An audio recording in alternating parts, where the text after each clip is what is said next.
सुप्रभात बच्चों, कैसे हैं आप सब। उम्मीद करती हूँ आप सब अच्छे होंगे। तो बच्चों, आज की कक्षा में हम पढ़ने वाले हैं अध्याय नंबर 26, जिसका शीर्षक है अपठित गद्यांश।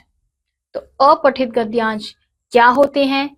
अपठित का अर्थ है ऐसा गद्यांश जो पहले से ना पढ़ा हुआ हो।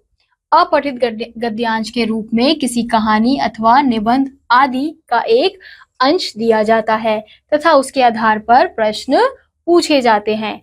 अपठित गद्यांश को हल करते समय निम्नलिखित बातों का ध्यान रखना चाहिए।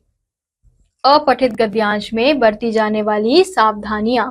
सबसे पहले गद्यांश को 2-3 बार ध्यान से पढ़कर उसका अर्थ समझना चाहिए। गद्यांश में दी गई प्रमुख बातों को रेखांकित करें। प्रश्नों को पढ़कर गद्यांश में उनके उत्तर खोजें। यदि विकल्प दिए हों तो सावधानी से उत्तर चुनें। ये थी बच्चों कुछ निम्नलिखित बातें जो हमें अपठित गद्यांश के समय ध्यान रखनी चाहिए।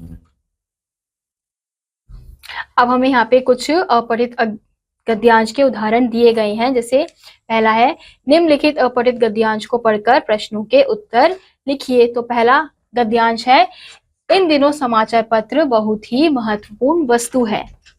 यह सभी के लिए अपने दिन की शुरुआत करने के लिए पहली और महत्वपूर्ण वस्तु है। अपने दिन की शुरुआत ताज़ी खबरों और सूचनाओं के साथ करना बहुत ही बेहतर होता है। यह हमें आत्मविश्वासी बनाता है और हमारे व्यक्तित्व को सुधारने में हमारी मदद करता है।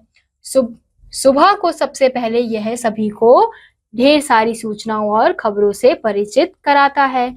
देश का नागरिक होने के नाते हम अपने देश व दूसरे देशों में होने वाली सभी घटनाओं और विवादों के बारे में जानने के लिए पूरी तरह से जिम्मेदार है।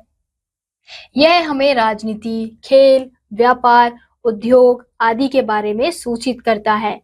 यह हमें बॉलीवुड और व्यावसायिक हस्तियों के व्यक्तिगत जीवन के बारे में भी जानकारी देता है। तो बच्चों, ये जो था ये किसके ऊपर था? एक जो हम सुबह सुबह समाचार पत्र पढ़ते हैं उसके ऊपर हमें अपठित गद्यांश दिया गया था।